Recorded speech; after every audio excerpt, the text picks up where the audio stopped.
यमलोक धर्मराज के दरबार में बहुत टेंशन का माहौल था। सारे यमदूत लाइन में खड़े थे और एक दूसरे को तिरछी आंखों से देख रहे थे, लेकिन किसी की भी कुछ कहने या पूछने की हिम्मत नहीं थी। चित्रगुप्त बार बार अपना चश्मा पोंछकर पन्ने पलट रहे थे। उनके आगे रजिस्टरों का पहाड़ सा रखा था।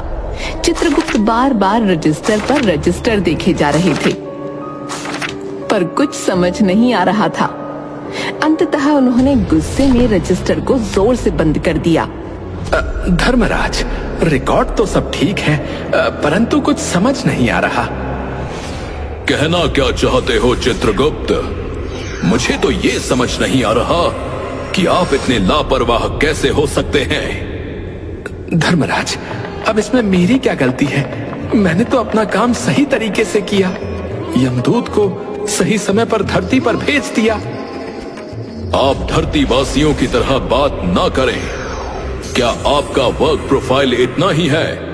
और अगर आपने अपना प्रोफाइल पूरी तरह से जानना ही है तो सुनिए, सारे रिकॉर्ड मेंटेन करना, सबके पाप पुण्य का हिसाब किताब लिखना और तय समय पर यमदूत को उनके प्राण लेने के लिए धरती पर भेजना, और यमदूत अपना पूरा काम करके सही समय पर यमलोक वापस आ जाएं।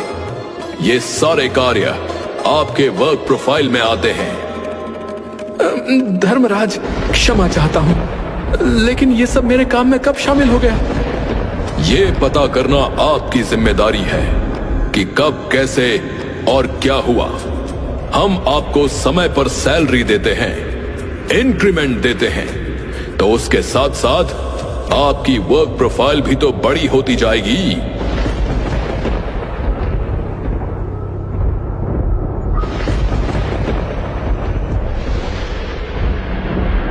धर्मराज, मनसुख के प्राणों ने 5 दिन पहले ही उसके शरीर को छोड़ दिया था और वो यमदूत के साथ यमलोक के लिए निकल चुका था। अगर वो धरती से निकल चुका था तो बीच में कहां रह गया? धर्मराज, यही तो समझ नहीं आ रहा कि वो कहां रह गया। वो यमदूत कहां है? धर्मराज, वो भी लापता है, उसका भी कुछ पता नहीं लग रहा।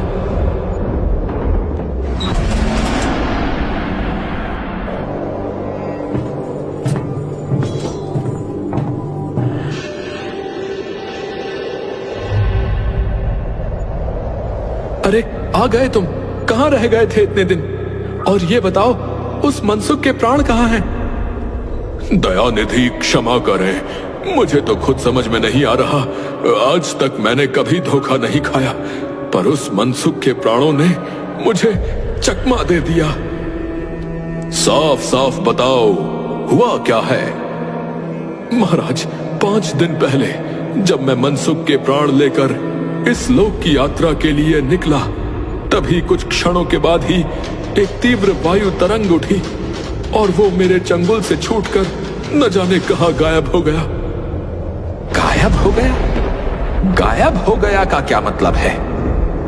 दयानिधि, पिछले 5 दिनों से मैंने सारा ब्रह्मांड छान डाला, पर उस मनसुख के प्राणों का कहीं पता नहीं चला।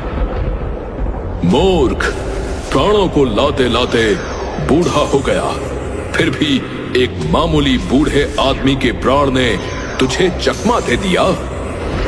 महाराज, मेरी सावधानी में बिल्कुल कसर नहीं थी। मेरे इन अभ्यस्त हाथों से अच्छे अच्छे वकील भी नहीं छूट सके, पर इस बार तो कोई इंद्रजाल ही हो गया होगा जो इस मनसुख के प्राण मेरे हाथों से छूट गए।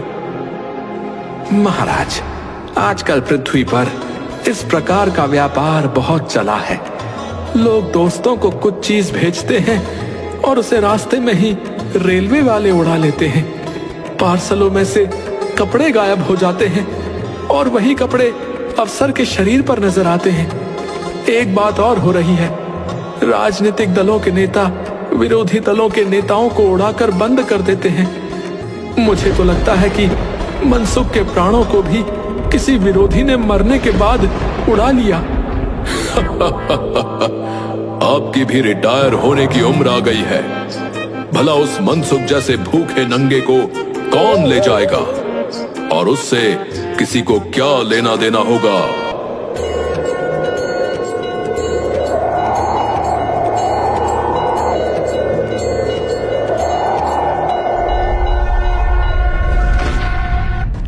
नारायण नारायण, क्या बात है धर्मराज, क्यों चिंतित बैठे हैं? क्या नर्क में निवास स्थान की समस्या अभी हल नहीं हुई? वो समस्या तो कब की हल हो गई मुनिवर। पिछले कुछ सालों में बड़े ही गुणी कलाकार आए हैं हमारे नर्क में। इमारत के ठेकेदार जिन्होंने पूरे पैसे लेकर रद्दी इमारतें बनाई, बड़े बड़े इंजीनियर भी आ गए हैं जिन्होंने ठेकेदारों से मिलकर पंचवर्षीय योजनाओं का पैसा खाया। उन सब ने मिलकर नर्क में कुछ ही दिनों में कई नई इमारतें खड़ी कर दी हैं। अब हमारे नर्क में रहने की कोई समस्या नहीं है। नारायण नारायण, ये तो बड़ी अच्छी बात है धर्मराज, परंतु आपके चेहरे को देखकर लगता है कि कोई समस्या है। समस्या बड़ी विकट है नारद मुनि जी। मनसुख नाम के एक आदमी की 5 दिन पहले मृत्यु हुई है। उस आदमी के प्राण 5 दिन पहले उसके शरीर से निकाल लिए गए। ये दूत उसके प्राणों को लाने के लिए गया था। नारायण नारायण, इसमें उलझन क्या है? ये तो आपका नित्य का काम है धर्मराज। उस मनसुख के प्राणों ने बीच रास्ते में ही हमारे दूत को चकमा दे दिया। इसने सारा ब्रह्मांड छान डाला, पर वो कहीं नहीं मिला। अब अगर ऐसा होने लगेगा तो पाप पुण्य का भेद ही मिट जाएगा। नारायण नारायण, ऐसा तो नहीं कि मनसुख का इनकम टैक्स बाकी हो और इनकम टैक्स वालों ने उसे रास्ते में ही उड़ा लिया हो। इनकम होती तो टैक्स होता ना, भुखमरा था मनसुख। नारायण नारायण, मामला तो बड़ा दिलचस्प है। आप मुझे उसका पता बता दीजिए, मैं पृथ्वी पर चक्कर लगा कर आता हूं। अब मनसुख नाम था उसका। ललितपुर शहर में मोहनलालपुर मोहल्ले में नाले के पास एक कमरे के टूटे फूटे मकान में अपने परिवार के साथ रहता था। पत्नी, 2 लड़के और एक लड़की थी। उसकी उम्र लगभग 75 साल थी। मकान भी किराए का है। पिछले 1 साल से किराया नहीं दिया था उसने। नारायण नारायण, अगर लुच्चा मकान मालिक होगा तो अब तक तो उसके परिवार को निकाल बाहर फेंक चुका होगा। फिर भी मैं देखता हूं उस पते पर जाकर।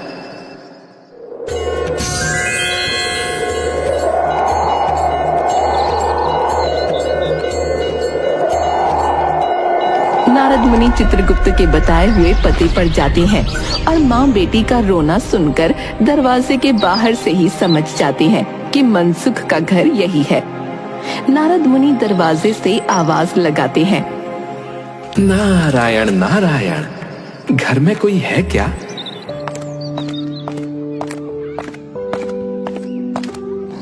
आगे जाओ महाराज, हमारे घर में शोक है, हम तुम्हें कुछ नहीं दे सकते। नारायण नारायण, मुझे भिक्षा नहीं चाहिए बच्ची। मुझे तुम्हारे पिता मनसुख के बारे में कुछ पूछताछ करनी है। जरा अपनी माँ को बाहर बुला दो।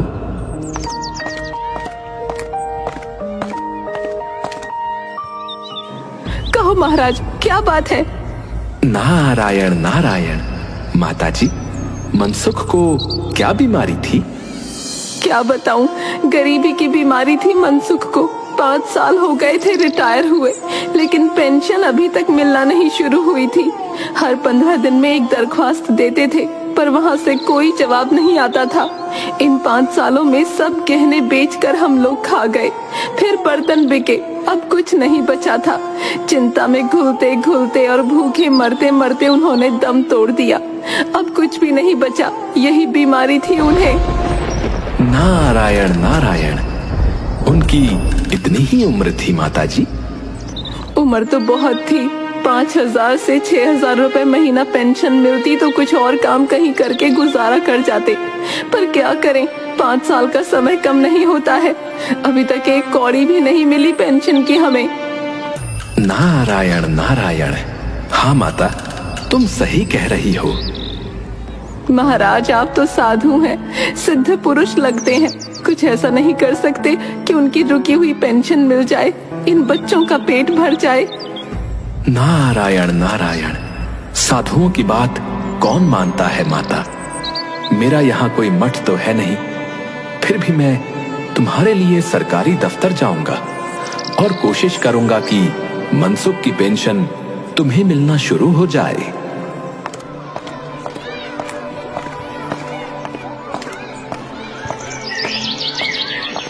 नारद मुनि वहां से सीधा सरकारी दफ्तर पहुंच जाते हैं। वहां कमरे में बैठे बाबू से मनसुख के बारे में पूछते हैं। अरे ऐसा है, मनसुख ने पेंशन के लिए दरख्वास्त तो बहुत भेजी, पर उन पर जो है वजन कभी नहीं रखा, समझे।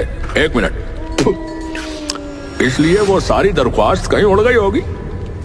नारायण नारायण। भाई, यहाँ पर तुम्हारे सामने इतना सारा पेपर वेट तो रखा है, इन्हें क्यों नहीं रख दिया था तुमने? अब आप साधु हैं महाराज, दुनियादारी समझ में नहीं आएगी आपके। 1 मिनट। हाँ, दस्तावेज पेपर वेट से नहीं दबता। खैर, आप जो है उस कमरे में बैठे बाबू से मिलिए। नारद मुनि बड़े बाबू के पास जाते हैं। बड़े बाबू उन्हें दूसरे बाबू के पास भेजते हैं, दूसरा तीसरे के पास और तीसरा चौथे के पास। इस तरह बेचारे नारद मुनि 10 बाबुओं के और अफसरों के पास घूमकर एक चपरासी के पास जाकर बैठ जाते हैं। महाराज, अरे आप क्यों इस झंझट में पड़ गए? अगर आप साल भर भी यहाँ चक्कर लगाते रहे तो भी काम नहीं होगा। हाँ। नारायण नारायण। तुम सही कहते हो भाई, परंतु क्या कोई तरीका नहीं है? अरे आप सीधे बड़े साहब से मिलिए, उन्हें खुश कर दिया तो अभी काम हो जाएगा आपका। हाँ।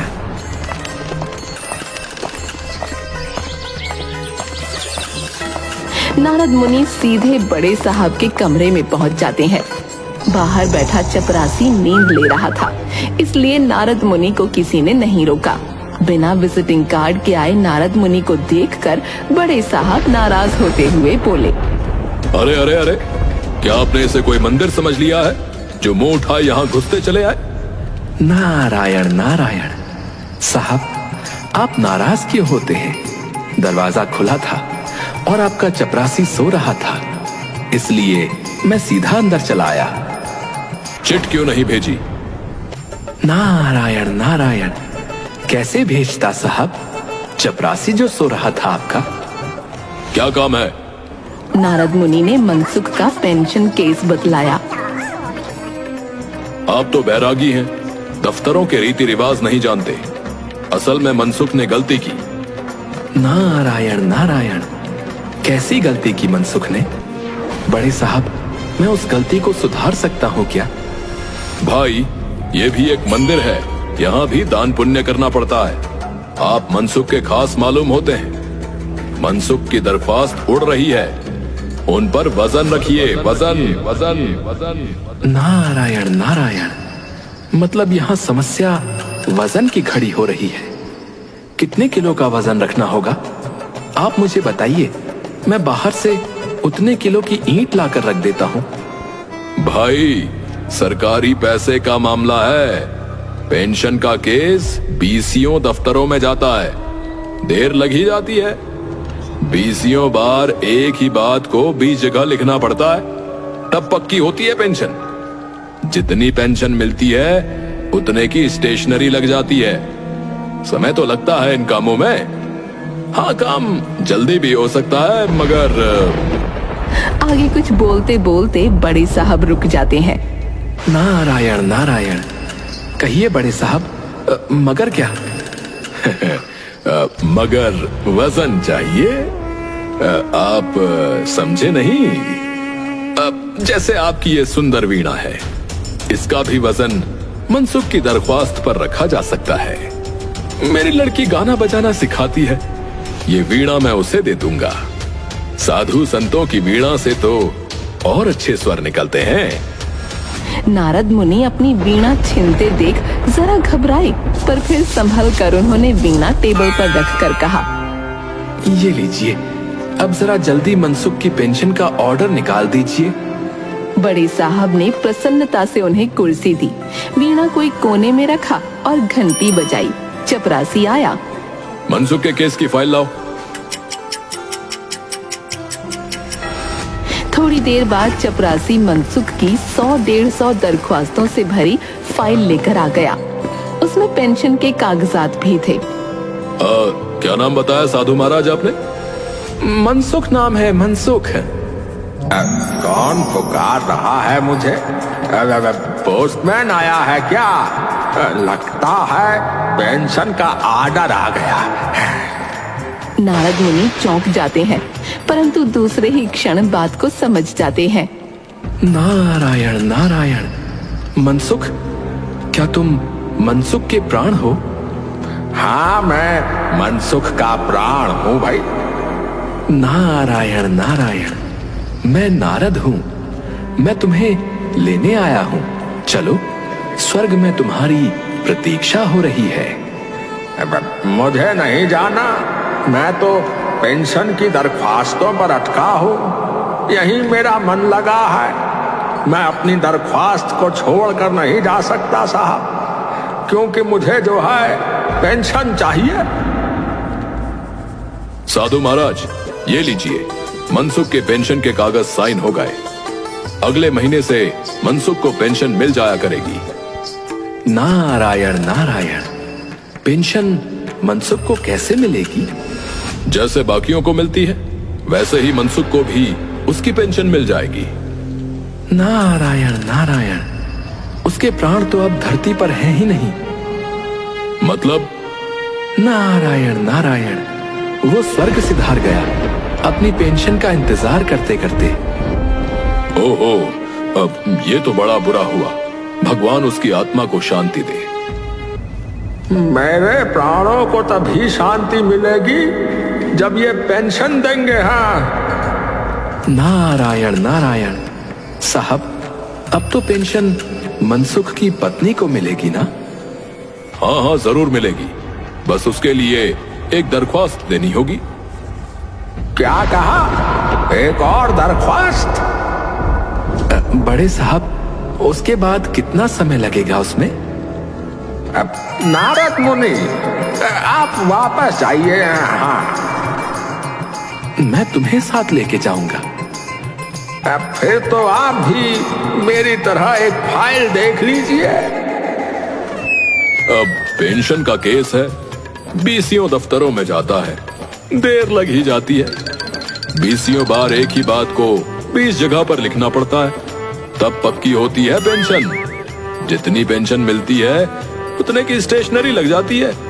समय तो लगता है इन कामों में, लेकिन आप परेशान मत होइए, क्योंकि अब आपको तो पता ही है कि काम जल्दी कैसे होता है। वैसे आप बहुत समझदार हैं।